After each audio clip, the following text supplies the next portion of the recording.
Welcome to the City Club of Cleveland. I'm Claire Rosacco, president of the club, and very excited today to introduce our forum speaker to you.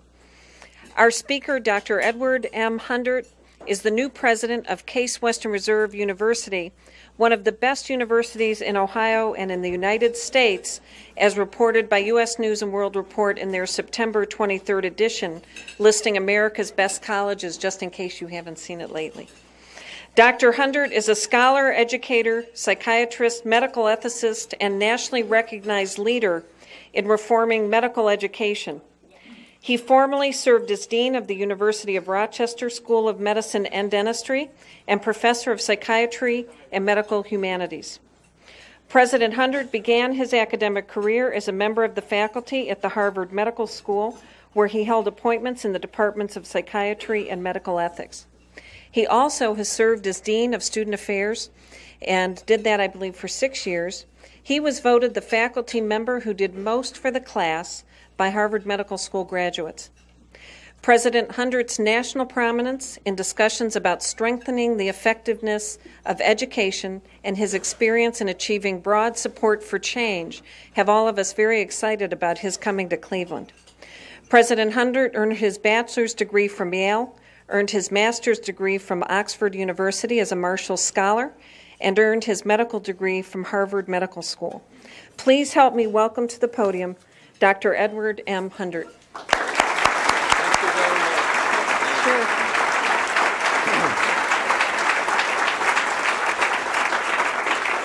Thank you very, very much. Good afternoon.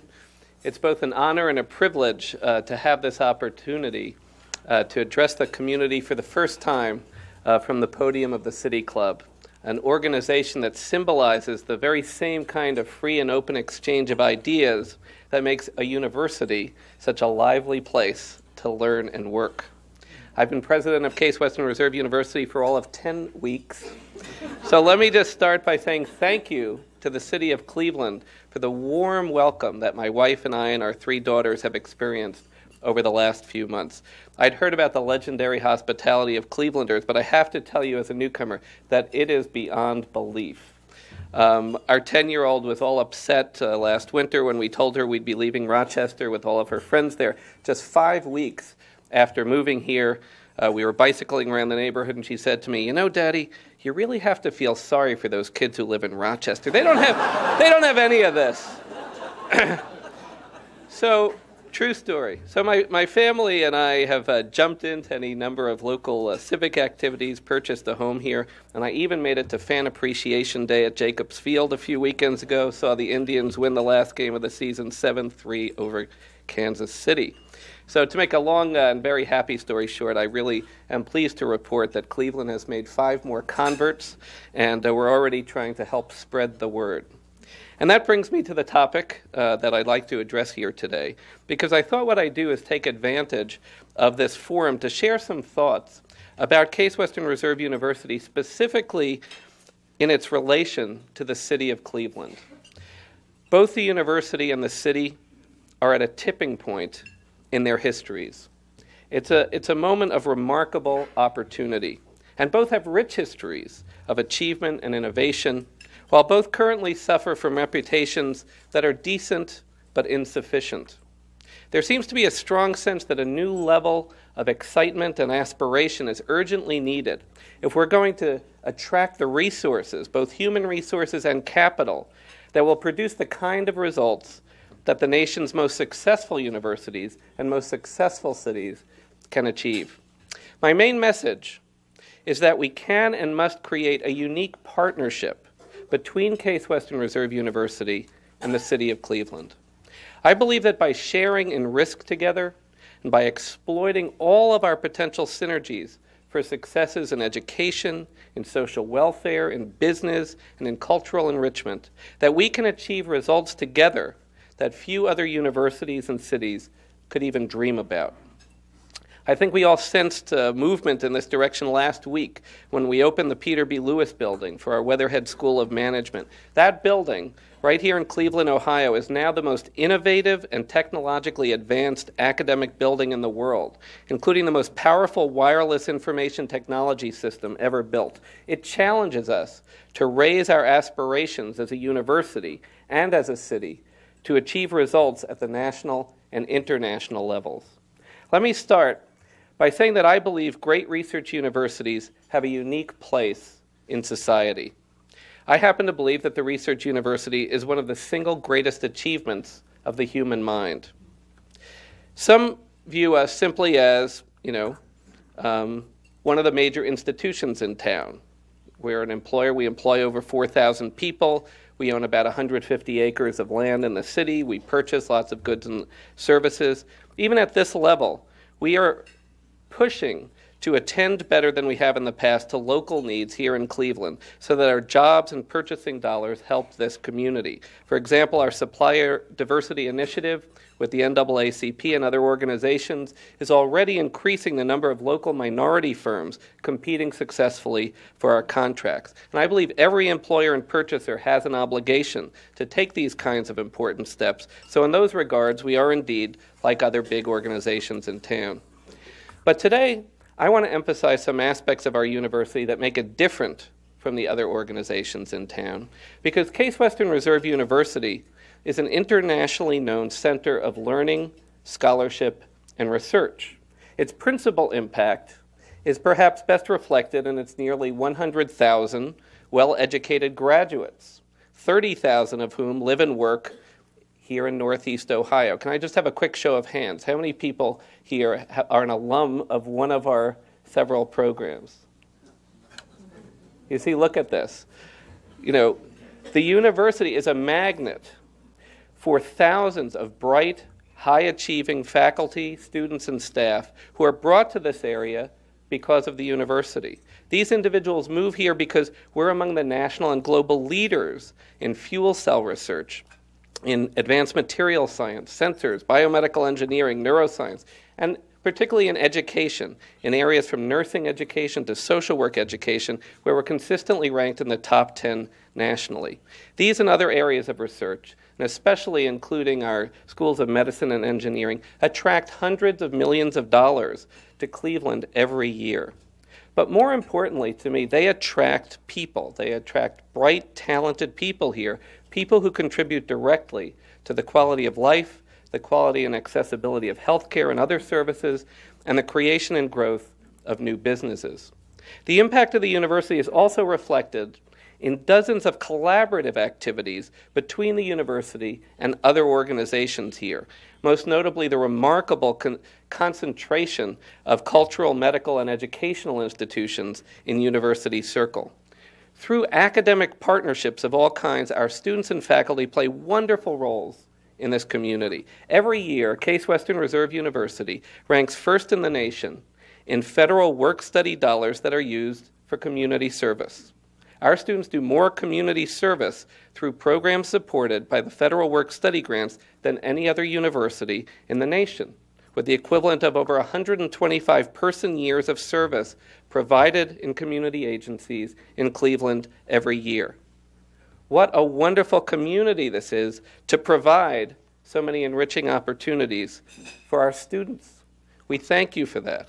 When our law school clinic program provides thousands of hours of pro bono services to the underserved in Cleveland each year, I say thank you for providing such a benefit to our students.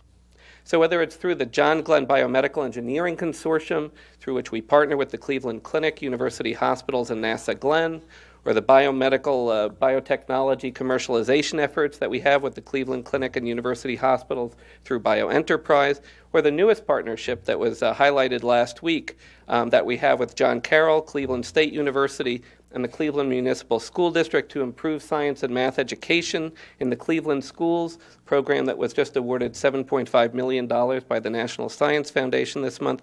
I say thank you, Cleveland, for providing such a wonderful environment in which a great research university can flourish. I think that the university I've just been describing is one that is actually relatively unknown to many Clevelanders. And I think that the reverse is true too. We at the university need to know our Cleveland neighbors better. For all the glorious history associated with great universities, they have a sad and well-deserved reputation as inward-looking ivory towers. And so it's in a radical departure from this history of universities dating back to their invention in the Middle Ages that I invite you to join me today in starting to close the gaps as I pledge to make Case Western Reserve University the very best neighbor that Cleveland could hope to have. And I'll say from the outset that this pledge grows out of my belief that only by building this unique partnership with the city of Cleveland can Case Western Reserve University become one of the great research universities of the world. So my focus on Cleveland is not because we strive to be a local or regional university, but because I take seriously the René Dubos philosophy of think globally, act locally. And what I want to do is elaborate on this point with one of my favorite examples, our dental sealant program. Some of you have probably heard about the dental sealant program. It's a partnership between our School of Dentistry and the Cleveland Municipal School District. It was initially made possible by a grant from the St. Luke's Foundation, and it has since received another $500,000 grant from the Robert Wood Johnson Foundation. Through this program, first-year dental students learn how to apply sealants to the teeth of school children at appropriate ages and grades. And we provide this service for every single student in the Cleveland Public Schools. Now, why is this one of my favorite examples? Well, first, it provides a valuable direct service for the children receiving the sealants, something that's thought to produce long-term benefits for oral health.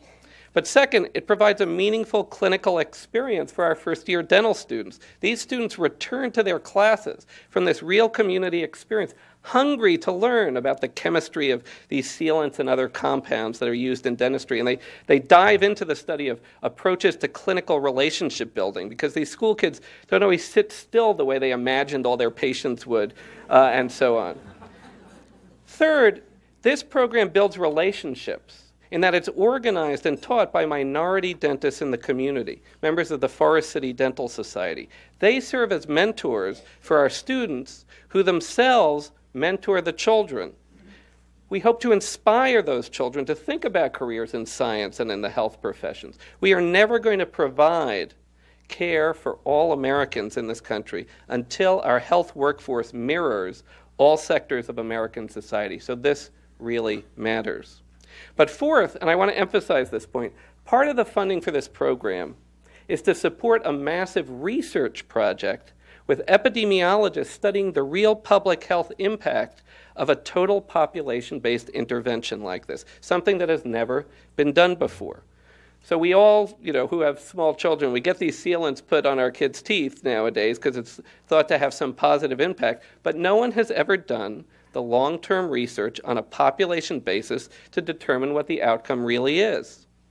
10, 20 years from now, this program will answer the question whether all the people in London and Moscow and Tokyo should be applying dental sealants to their children's teeth because of this research database developed right here in Cleveland. This is what I mean by the application of the philosophy, think globally, act locally. As a great research university with world-class medical, dental, nursing, and social work schools, we should be global leaders in public health research, and we should do this by striving to make Cleveland, Ohio, the healthiest city in the world. This is why, in partnership with the mayor and other city officials, we created the new Center for Science, Health, and Society under the direction of Dr. Nathan Berger, the former dean of our medical school, so that we can strive to make Cleveland a national model for community health.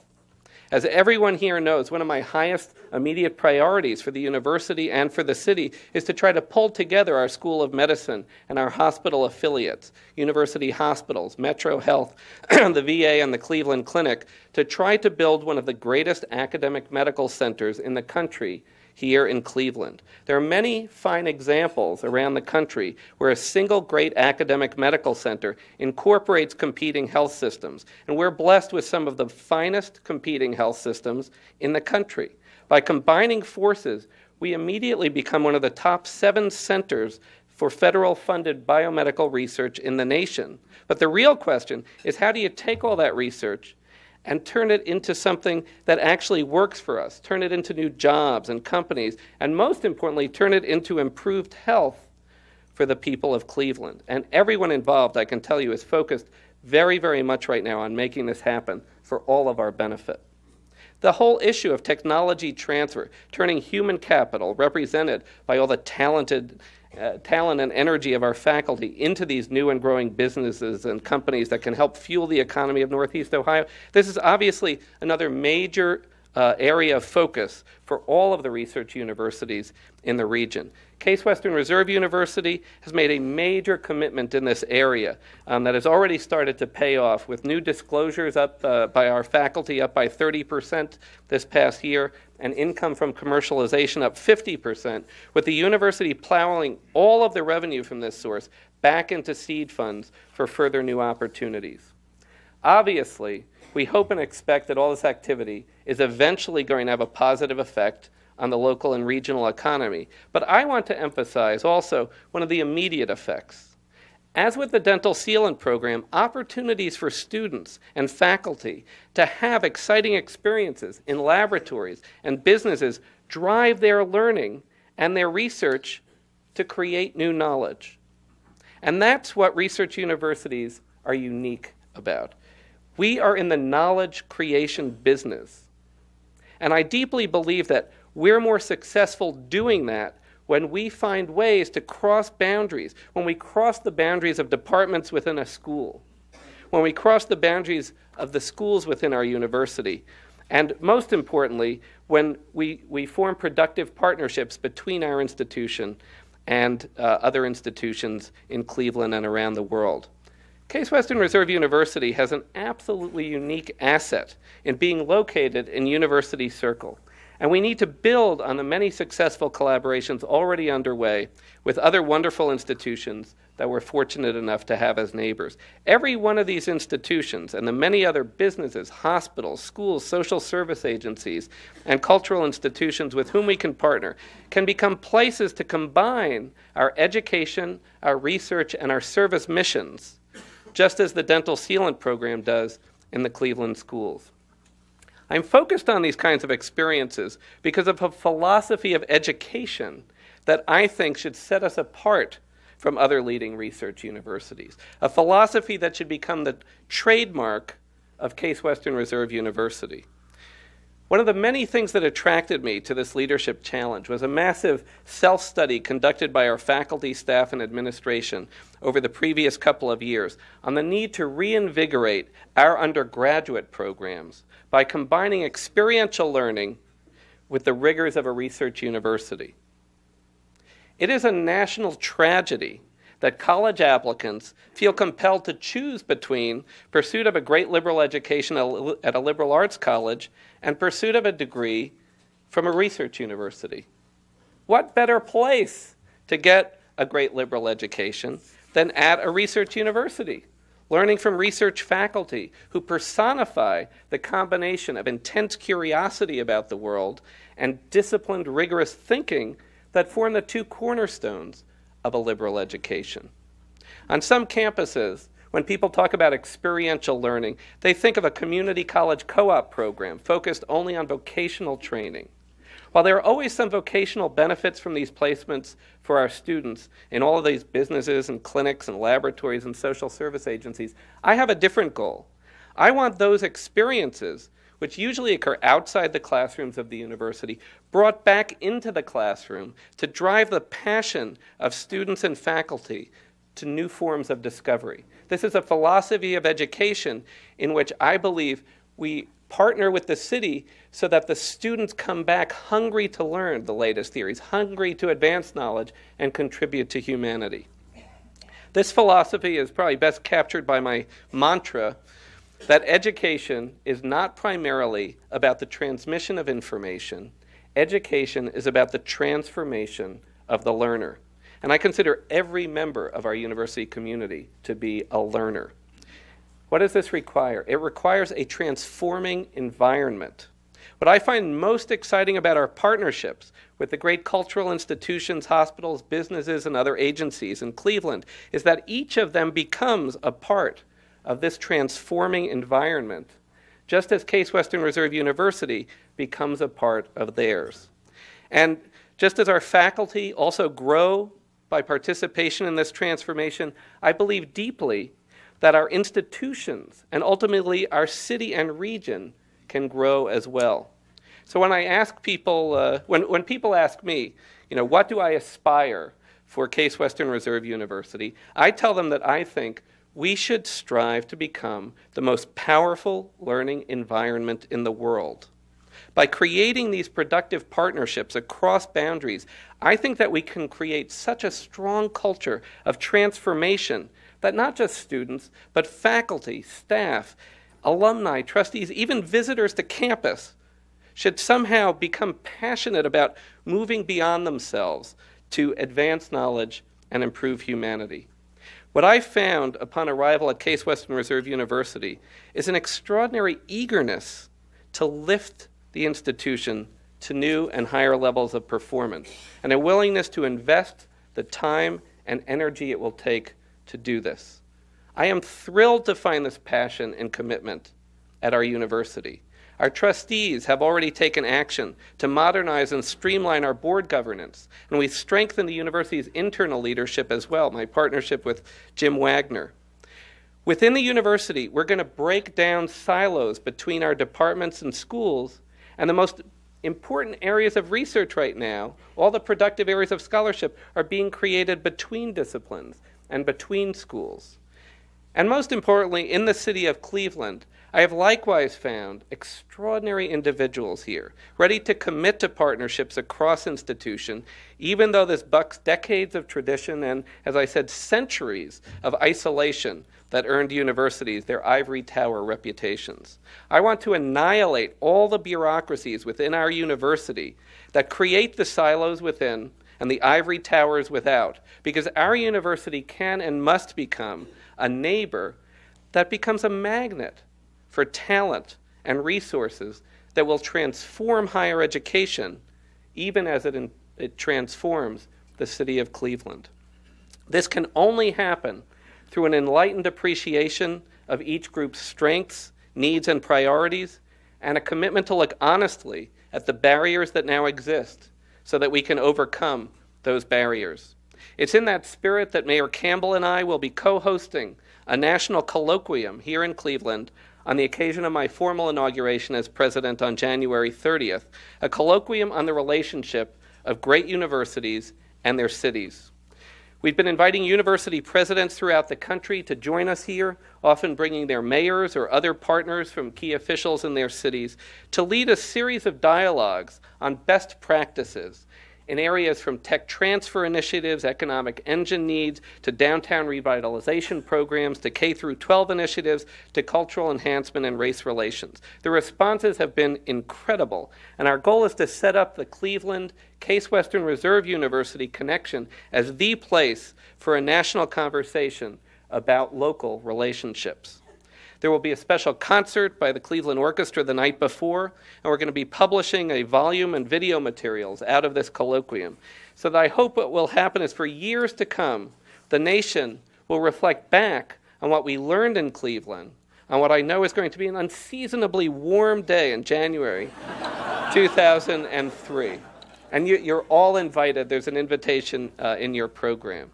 The keynote speaker for this is going to be Rick Levin, the president of Yale University, who, after 300 years of ignoring New Haven, President Levin over the last decade has totally turned that around. He's going to open it up, and then we're going to have an incredible series of discussions that I hope everyone will participate in. So I end where I began, with a university and a city at a tipping point in their histories. This is the tipping point that offers us such an incredible opportunity if we have the nerve, the intent, and the resolve to take it. The inspirational French artist and philosopher François Gillot once said, "There are two kinds of doors. There are doors in space, and there are doors in time. Doors in space, you have to look for. Doors in time, you have to wait for." I believe that there is a door in time now opening for Case Western Reserve University and for the city of Cleveland. It won't stay open long So we have to seize the moment. I invite everyone here to join in. I can't think of anything more important or more thrilling. Let me thank you again for the chance to talk with you today, and I particularly look forward to your comments and questions in the second half. Thank you very much.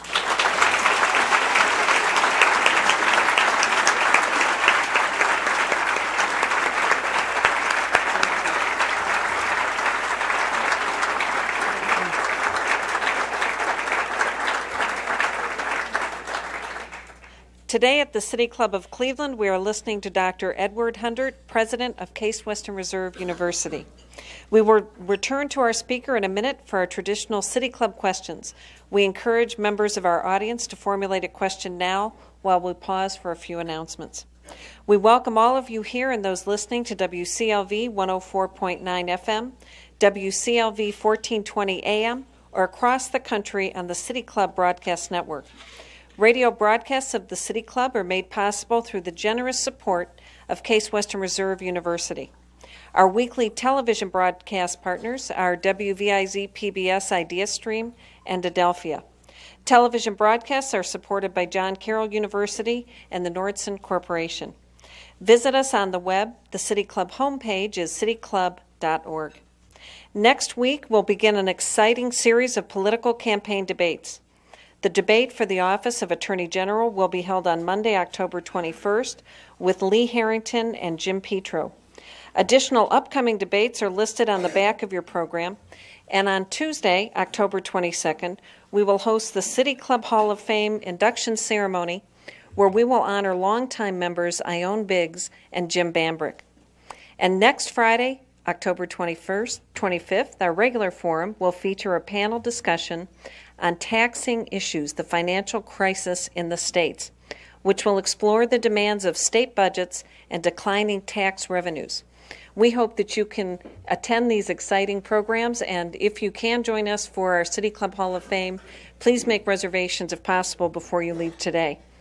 If you wish to make reservations for upcoming programs or order a tape of today's program, please call 1-888-223-6786 or 216-621-0082.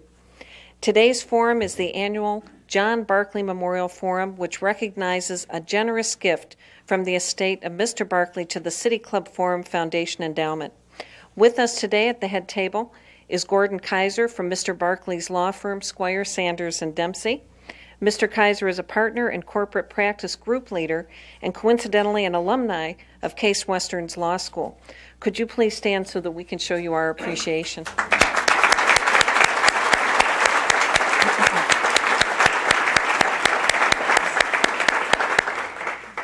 Thank you. We would also like to welcome guests at tables hosted by Baker and Hostetler, Charles Bolton, Cleveland State University, Case Western Reserve University, Hathaway Brown School, Turner Construction, and University Circle Incorporated. Thank all of you for joining us today. We are pleased to welcome to our forum students as part of our City Club student program. Participation of these students is made possible by a generous grant from the Freddie Scholl Foundation, Bernard L. Carr, Chairman.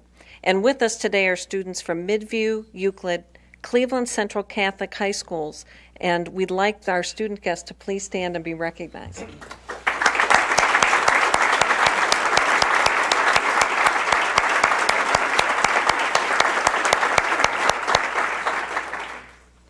And now for our traditional questions and answers. We welcome questions from anyone, including our guests. Holding the microphones are City Club Membership Director Amy Robinson and Development Director Elaine Yipe. Now our first question, please. Over here. Oh, sorry.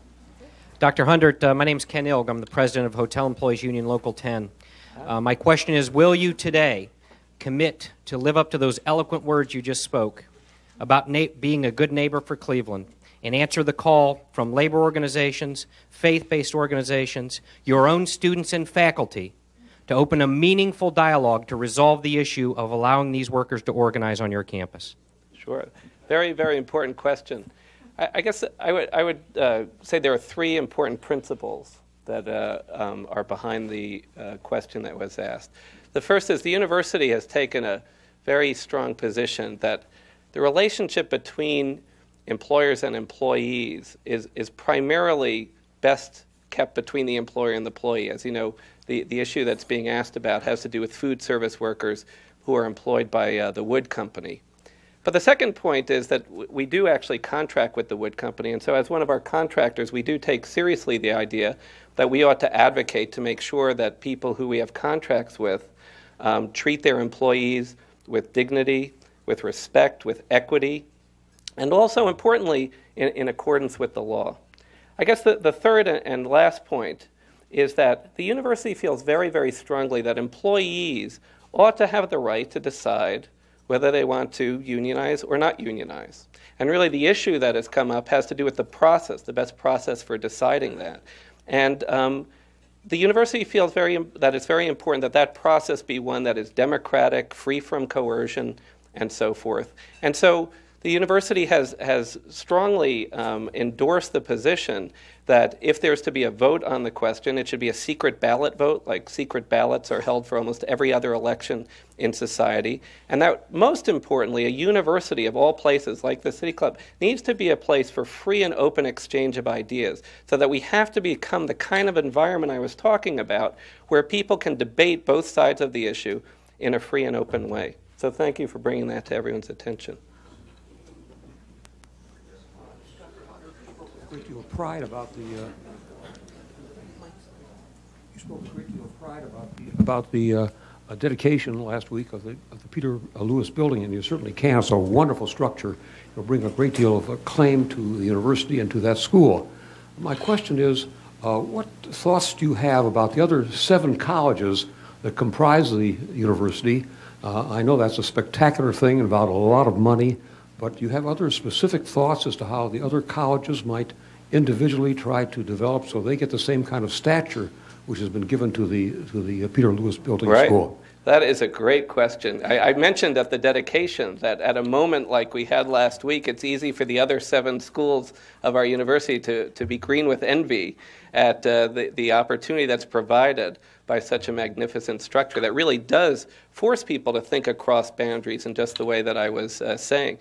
What I'm trying to do right now for the university is respectful of the fact that we're a decentralized organization, and that's very important for a research university. We want to have very strong schools that can attract nationally renowned, strong deans to lead them. It's different from a lot of other kinds of businesses and organizations when you run a university. And to ask each of them to try to develop a plan focused on these lofty goals, as you said, that I have, of achieving national and global leadership. And the exercise I've been doing, and you can all go onto the website where the university president's website has a text of the address that I gave at the opening convocation of the academic year, in which I tried to engage the whole university in a dialogue about our vision as a university. And I really do believe we could have a single vision as a university that is not so broad that it doesn't rule anything out, but it's not so specific that it can't be operationalized in very different ways for our School of Nursing, our School of Arts and Sciences, our business school, law school, and so forth. And what I've been doing is getting input in many, many different forums and opportunities like this website to try to have a dialogue about what the elements of that university vision should be. And my goal is that that process will be complete. So at this inaugural event, on January 30th, after the colloquium on great cities and great universities, we have the cap and gown, good, clean, fun stuff over at Severance Hall. I'll be able to address everyone and encapsulate this university vision that I hope is going to become an asset for each of the 8 schools to hook onto and become a magnet for resources. As we say, there is a philosophy of education we have at Case Western Reserve University, and it has to do with the importance of transformation as a philosophy, creating this powerful learning environment, but it also has to do with values, and it has to do with creating a culture in which there's constant discourse about values. We had the speaker here this morning, Dr. Kazuo Inamori is here giving a lecture. Incredible Japanese entrepreneur businessman turned monk who has written these incredible books about leadership and the importance of values as being the core of leadership. And I think if we can articulate values like that and hold each of the 8 deans and schools accountable to say, how does that look for a school of social work, a school of dentistry? We can have a single university ethos and vision that will change the whole relationship of our university to the community and to the rest of higher education, but will still give each school freedom to develop a strategic plan as it tries to establish itself with this accountability for national and global leadership. So it's a delicate balancing act, and it's actually another way in which I think universities are different from, quote, the other organizations in town. People often say, how are you going to exert strong leadership as a university president? You're not a corporate CEO. You're not hired to go in there and make the tough decisions. You're actually hired to create a single moral vision for the university and then really empower the people in those organizations to say, how are you going to, really walk this talk? And I'm very excited about the prospect of doing that. So thank you. Thank you for your exciting message. We've all read about our relationships to the boards of our various companies. And I wonder if you could tell us what you see as the role of your board of trustees, and how do you go about harmonizing that with your ambitions as you've laid out today? Right. Very good question. This question has probably gotten more attention at Case Western Reserve University than any other university in America over the past year or so. And in fact, it's a wonderful story to be able to retell, because at the transition point about 1.5 years ago, a committee was formed of the board to do a complete review of this question. What should be the governance of our university?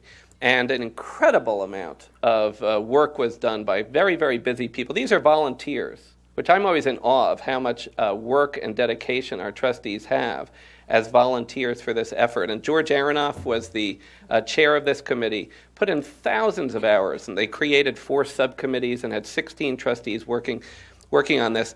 Most interestingly, they hired a national expert as a consultant to come in and help them benchmark what do other great successful research universities do about this.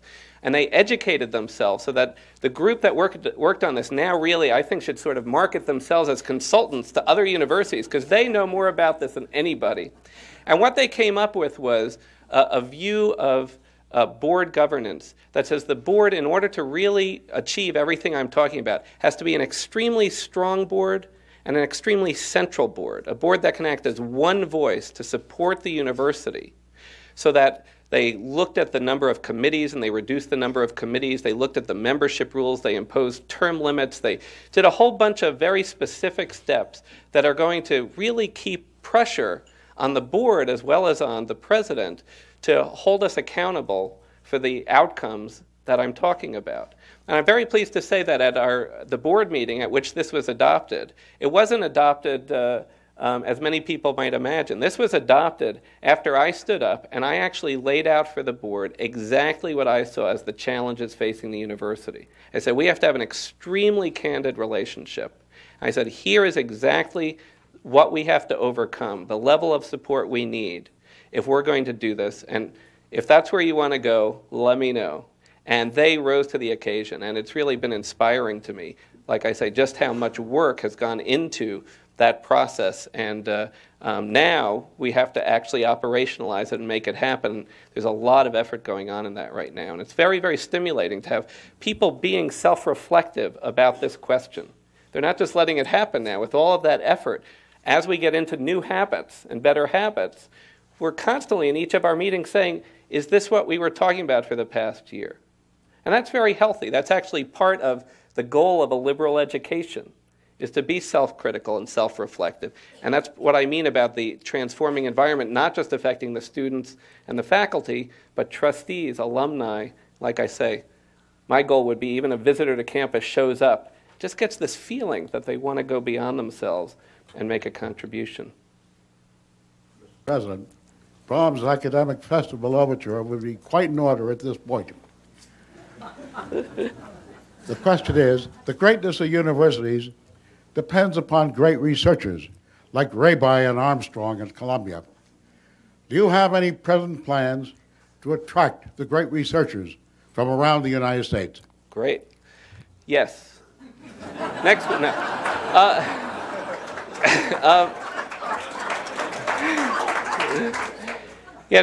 Let me take a little bit of time on that because, in fact, this is, as Jim Wagner and I really spend a lot of time with the 8 deans talking about the future of the university.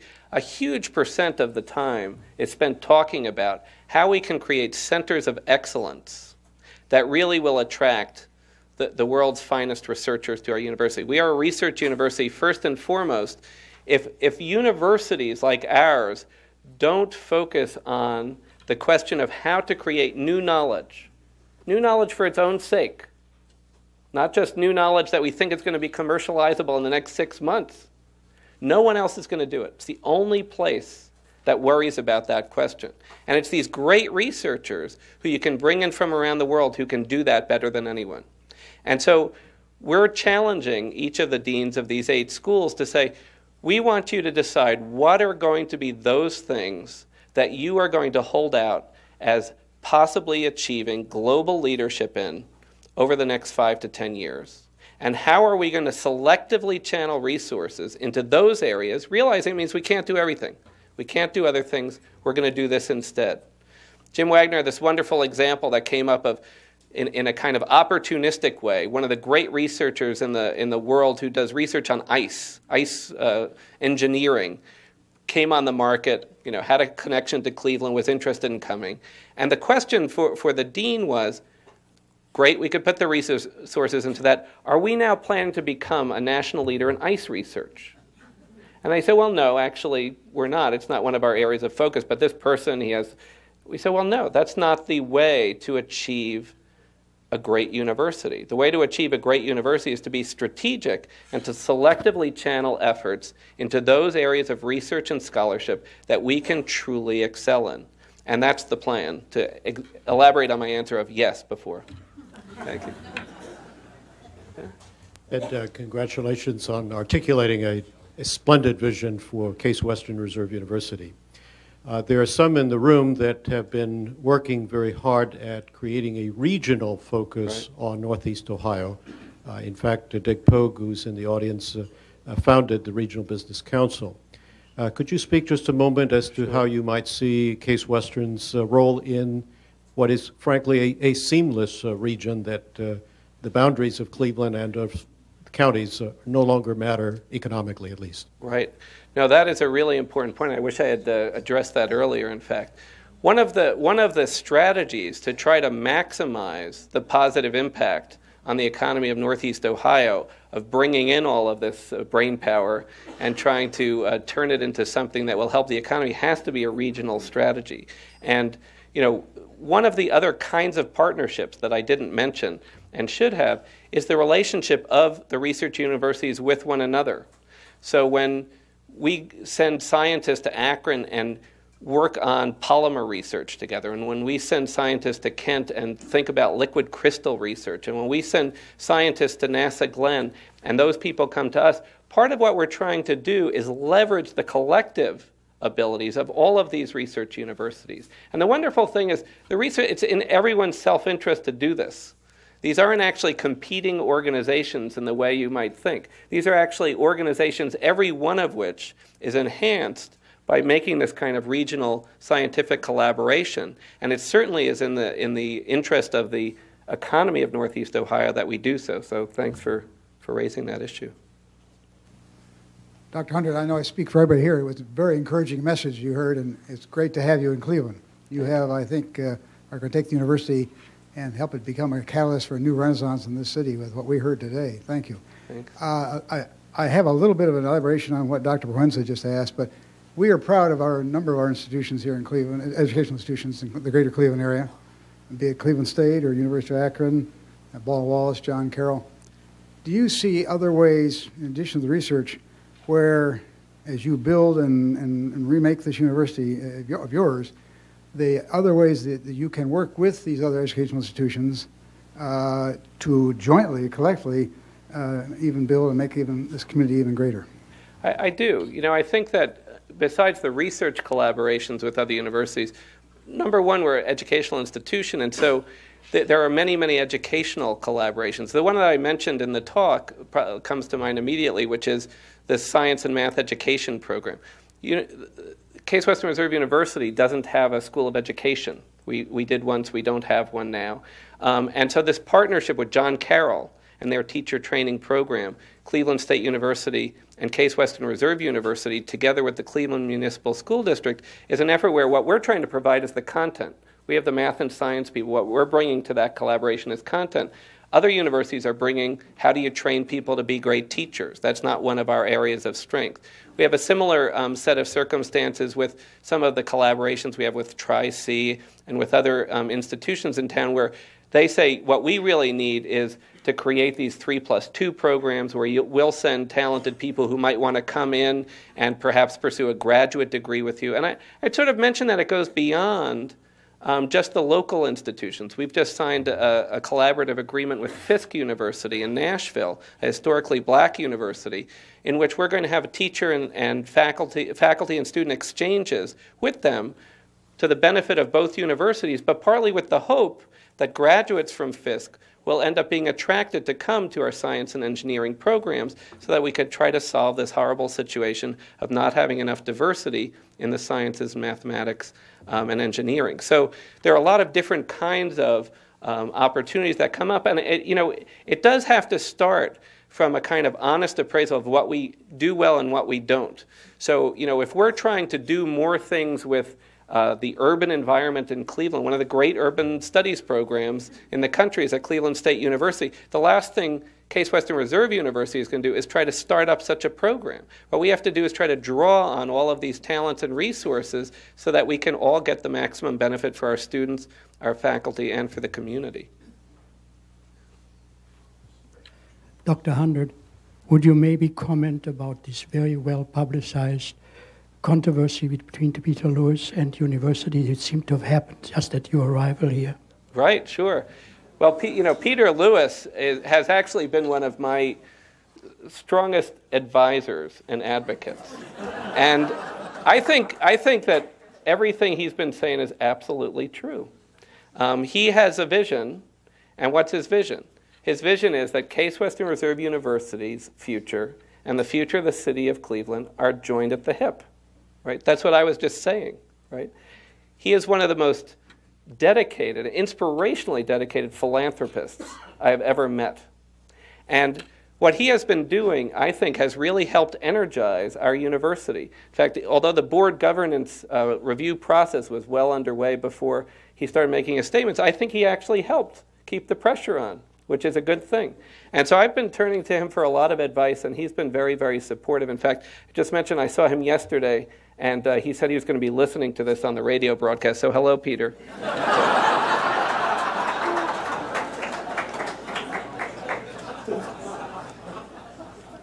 You talked about the medical community and the need for cooperation.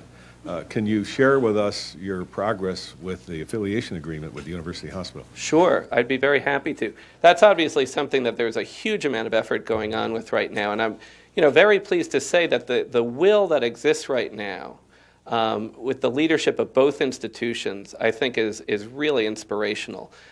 Fred Rothstein, the head of University Hospital's health system, and John Ferry, the head of University Hospitals of Cleveland, Henry Meyer, the chairman of the board, we have all been getting together very, very regularly and really trying to not just create an affiliation agreement that will work, but actually something totally different than that, which is a strong partnership through which we'll be able to do joint strategic planning to try to make Cleveland have one of the great academic medical centers in the country. And it's a partnership within the context of a multi-affiliation model so that our new exciting program with the Cleveland Clinic can get off the ground and flourish. Our unique programs with the Metro Health System and the VA can continue.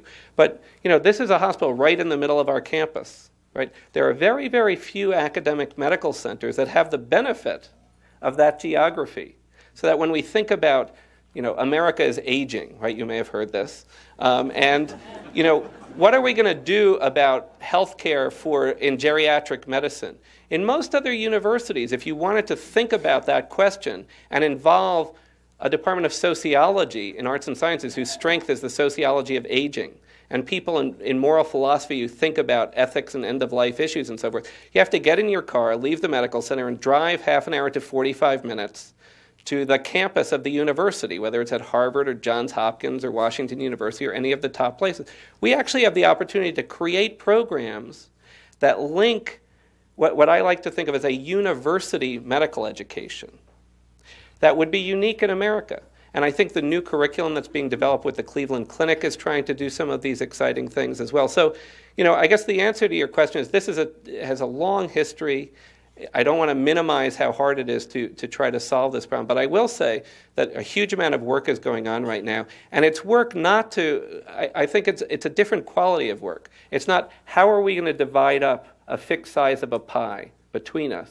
It's actually saying how are we going to grow this together, and that's almost entirely our focus right now. How are we going to attract more research to Cleveland, Ohio, not how much of the research we have counts for whom. And because that's been the focus of all of our discussions, I am very optimistic that we're going to be able to achieve a kind of integrated, multi-affiliate academic health center with this close partnership with university hospitals that's going to become a new model for the nation. And really, the goal of this is there is no reason why Cleveland shouldn't have one of the top academic health centers in the country.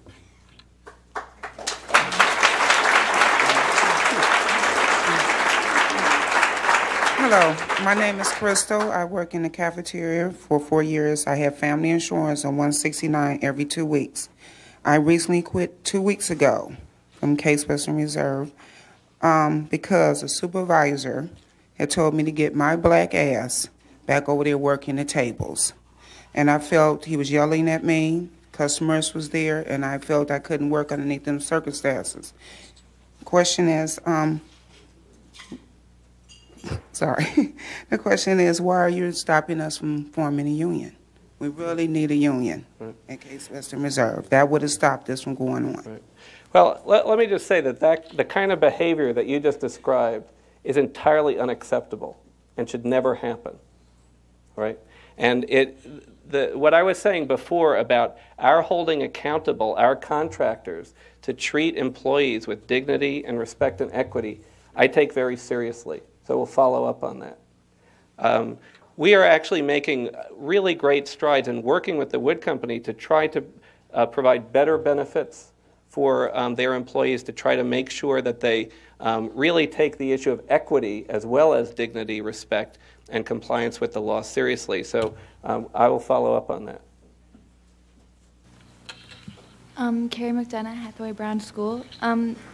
In addition to the impressive collaboration that you mentioned with Case Western Reserve and Cleveland Public Schools, are you also open to proposals about collaborations with other secondary schools in the area? Oh, absolutely. In fact, having the students here from Hathaway Brown is really fun because many of you may not know, we have this wonderful program where students from Hathaway Brown come to do research at Case Western Reserve University. And it's a 4-credit course. It's one of the courses that they can sign on to take. They're getting the same kind of experience I was talking about that our students get when they go into the Cleveland Institute of Art and the Cleveland Institute of Music and all of these other historical societies and wonderful opportunities. And I think that the Hathaway Brown program really is a model for the way in which it enriches us to have the students come, and I hope it enriches Hathaway Brown as well. For that partnership. So we're very, very open to that because I think it is something that stimulates all of the faculty involved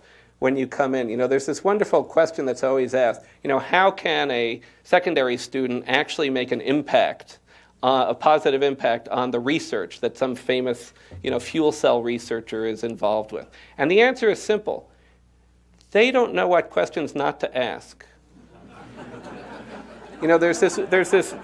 There's this wonderful observation that Mark Twain once made, which he said the number 1 fencer in the world actually doesn't have that much to fear from the number 2 fencer in the world, right? They both know all the same rules and everything, and that's why they're ranked number 1 and number 2. But the number one fencer in the world really has a lot to fear from someone who has never picked up a foil before in their life. And I think that when a high school student comes into one of our high-powered research labs, that's when some interesting things can happen.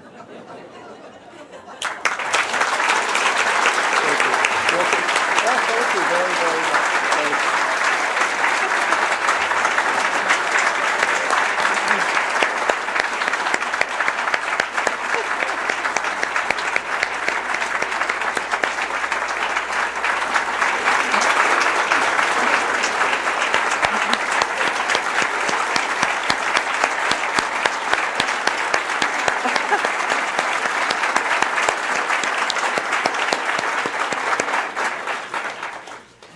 Today at the City Club of Cleveland Forum, we've been listening to Dr. Edward Hundert, President of Case Western Reserve University. If you've enjoyed today's program, we hope you'll want to learn more about the City Club and consider joining. Thank you to our speaker. Thank you, ladies and gentlemen. This forum is now adjourned.